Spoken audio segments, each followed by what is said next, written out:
we're just gonna, like nature, just sprinkle it everywhere, cover it up, put some water, call it good.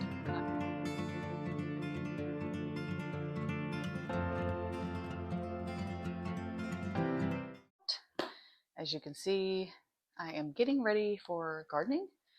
I've got all sorts of supplies here, which I'll show that make it easier. I am not a master gardener.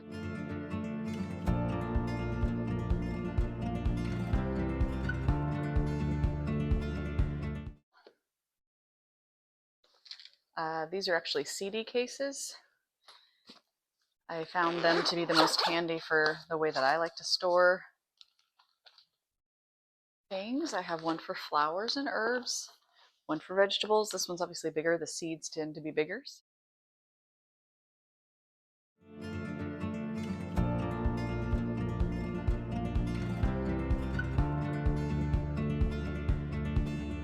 This is how I kind of plan the garden.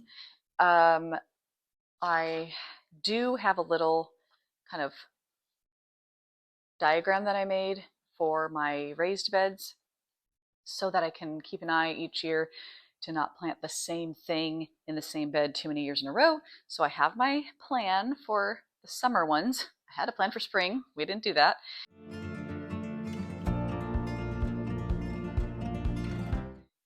In my previous kind of pot refresh video, I had talked about starting some spring plants a little late and had fully intended to do that, but things just kept happening and I didn't get them in time. Thankfully, a lot of spring plants like carrots, radishes, things like that, you can actually plant in the fall. So I'm just gonna have to do that, and that's fine.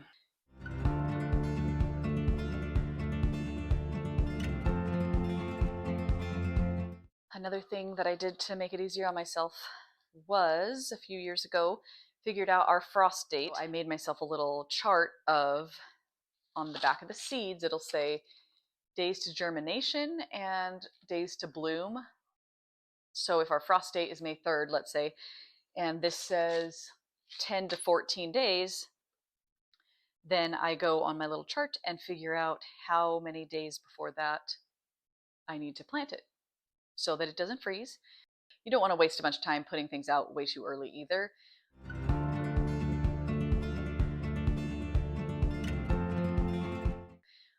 If you do want to get a head start and be able to put like something in the ground and get more of a harvest, then you can start it indoors, which was my original plan this year. But yeah, that didn't happen either.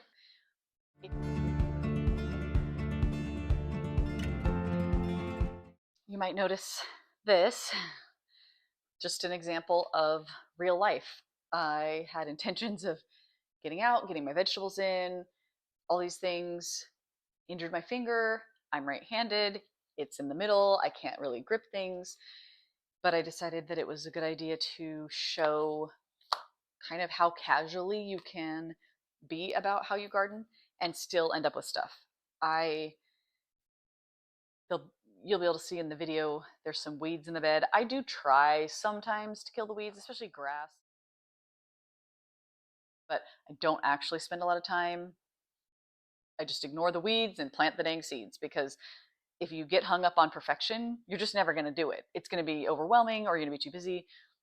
You can pretty much throw them in the ground, cover them up, water them a little bit, keep an eye on them, and you'll get stuff. So that's the kind of gardening I do. If that's not for you, there's plenty of experts that will show all sorts of detailed ways to do it. I'm not that person, but I've managed to get flowers and produce from the garden pretty much every year.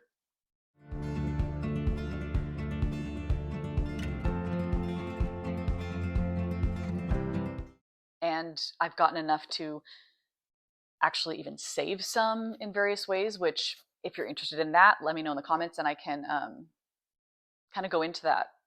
Canning, drying, freezing, I do all that stuff. And if you want to know my embarrassing finger incident, then let me know about that and maybe I'll tell that in a later video.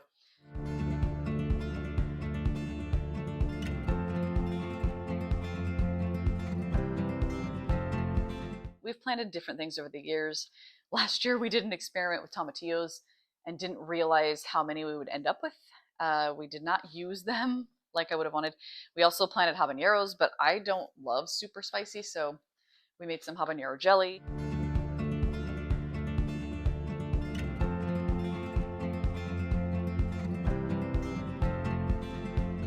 So the main things that I'm planting vegetable-wise this year are zucchini. I like a bush zucchini if possible, just because they get so huge. Roma tomatoes. We don't do cherry tomatoes anymore. We used to, but they just don't get eaten, and they're so prolific that it's like, unless you have a specific thing to use them for or you really love them, it's just not worth the space. I would use aroma more anyway.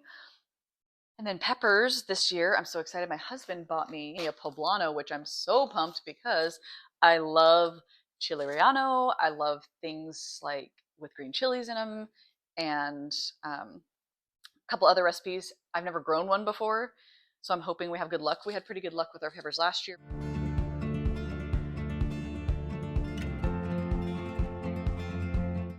Another thing you might want to check is the date on the back. I've planted them years later and they still grow usually, but you want to make sure if you have several packs of seeds that you use the older one first. I don't think I want to do a whole lot this year. I'm going to keep it pretty simple.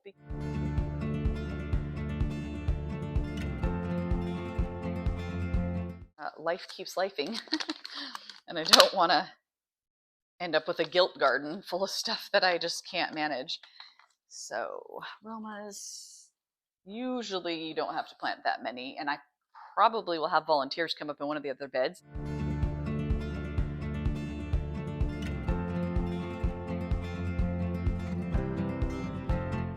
That's another thing you can do. If volunteers do come up, you can just move them to the new area you want them in. So I would be surprised if I don't end up with some Romas popping up from last year's seeds, but I'm putting them in a different bed this year.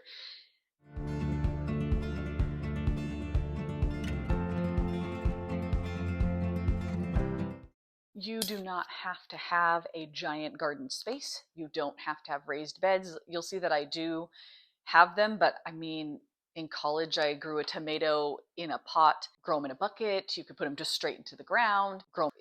If you live in an apartment, you can grow some stuff in a pot, especially herbs. They're a great thing to grow in a pot.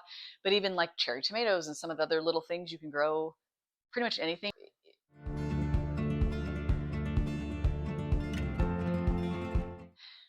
You want to make sure that whatever you put them in, there's some drainage. So if you put them in a bucket, put plastic water bottles or something like that in the bottom so that the soil isn't compacting down and getting soggy. But you also, for example, if you have really dry soil where you are, make sure they don't dry out while they're trying to germinate, and even, you know, when they're starting out and then growing, you've got to get enough water.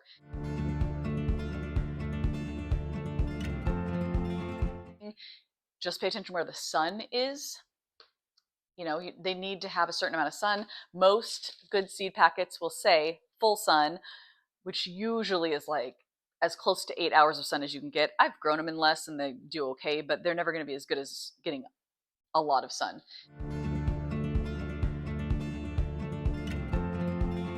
So a tip that I would say, and I have used before, is to look through pictures of that area you've taken, unless you've just moved there, the previous year.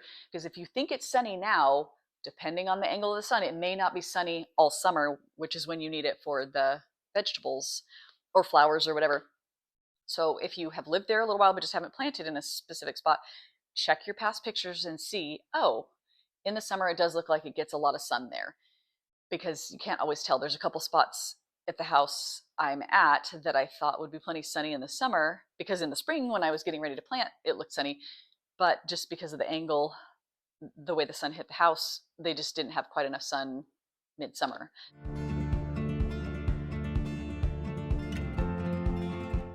Also be careful what you're planting next to things, because if you plant like a tall plant or something that climbs next to a shorter plant, and the sun angle could create shade, and then your plant isn't getting enough sun.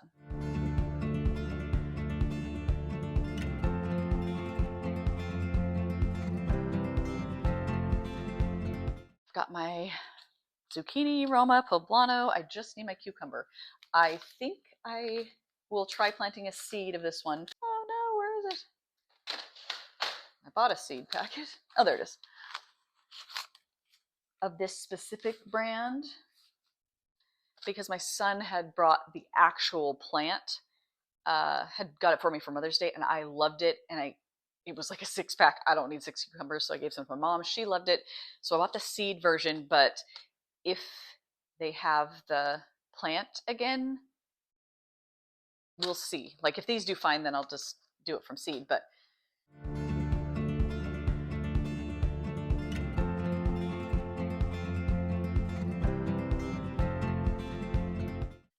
so those are I'm only planting really 4 because strawberries come back every year. I do need to thin them out and take care of them. They grow well, but they don't produce well. We also have a lot of birds, so they end up eating them. I might even cover them this year. I do that a lot with my seeds anyway, because a lot of birds and a lot of squirrels. And if you go planting a lot of these things, that's their snack food. So they're going to come dig it up. Once they become like seedlings, I don't have as much of a problem. I don't have the kind of pests that will eat the plants as much. So I'll show that. I bought on Amazon a giant pack of this like lightweight netting stuff. And because I have raised beds, I use magnets, because they're metal, to secure that while the plants are growing. Just remember that like every time you spend money, you're taking away from the money you're saving. So don't go buying super fancy stuff and really expensive things and products, because that kind of wastes the fact that you're saving money on your vegetables and things that you're growing. However, it's still going to taste better and be better for you. So if you don't care about the cost as much and you're doing it more for that, then that's fine. So just be aware that in theory, it sounds like, oh, I'm going to save all this money. You can, but it depends on how much water costs where you live. It depends on, what you have to invest in to kind of get started. You can do it pretty cheap.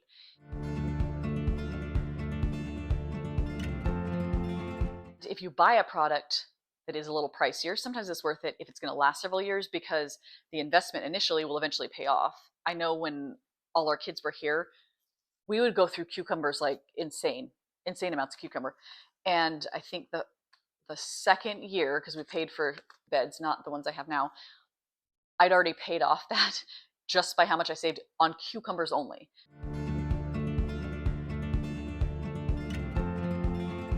I have this planting journal where I had my, dates to plant stuff, but I also like to write notes, because sometimes I'll get like this cucumber plant. I am not going to remember the next year what the name of that was.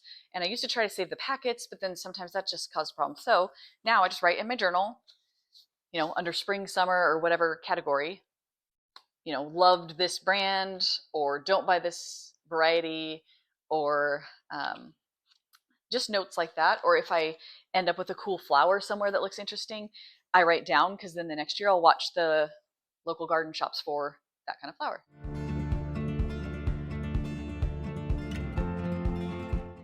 I'm gonna be going outside and showing you what I do.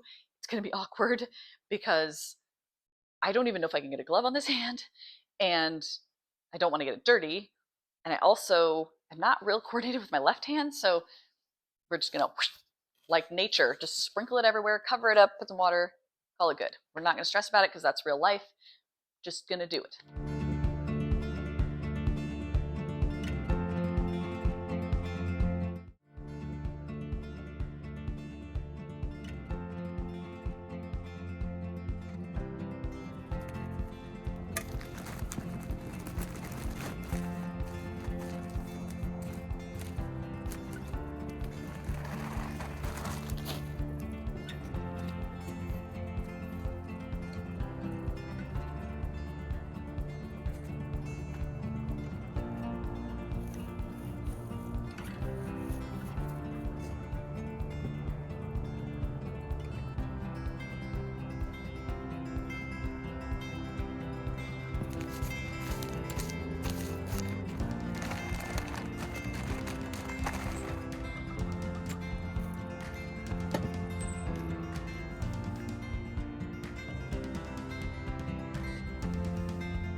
A lot of the time I will just water in after I plant, but it has been pretty warm and not very rainy, so the soil is really dry and the seeds would just kind of like float off or something. They're just not going to go down in. So I'm going to try and saturate these actually pretty good before I plant, even though normally they're fairly moist and I just put them in and then water in once I've got the seeds planted.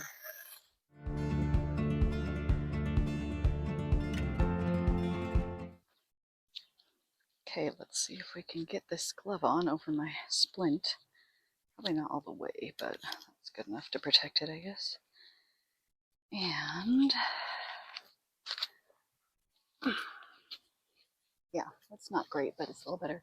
And you can see there's like grass in here, but there's not much point in pulling it because the roots are actually down below, down here. So a lot of times I'll just spray it because this is more grass than we've had before and I don't want it choking out the plants, but I typically don't worry about a lot of weeds too much because if you really take care of the plants, unless you've got something horrible weed-wise, it's going to be fine.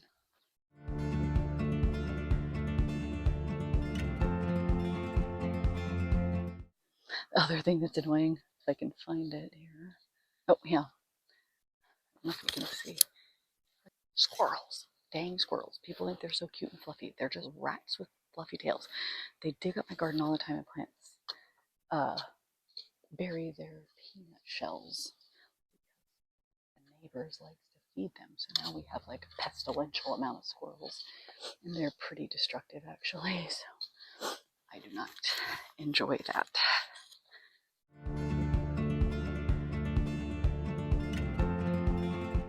Alright, I've got my seed packet here, and it says 1 inch depth, space 36 inches. Well, got that covered. So you're only supposed to sow 1 to 2 seeds about 36 inches apart. Because, yeah, they're huge. I will probably do 2 in this, just so I have the space, and we love zucchini and zoodles and all that stuff, so that's what we're going to do. This is the brand I have this year. I am not necessarily brand specific. I just like the bush kind better. That's what I'll be planting.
Deep, deep, deep, deep, deep, deep, deep, deep. This just in, we have a squirrel update. Those dang squirrels pulled back my mag cover and dug holes in my garden. This is what I'm talking about. They're not cute. They're rats. Thanks for joining me. I sure hope these 30 low motivation, small space, budget friendly, grocery bill saving, minimal effort gardening tips helped you. Think you can't garden? Think again. Remember, just ignore the weeds and plant the dang. And don't forget to subscribe for more real life tips.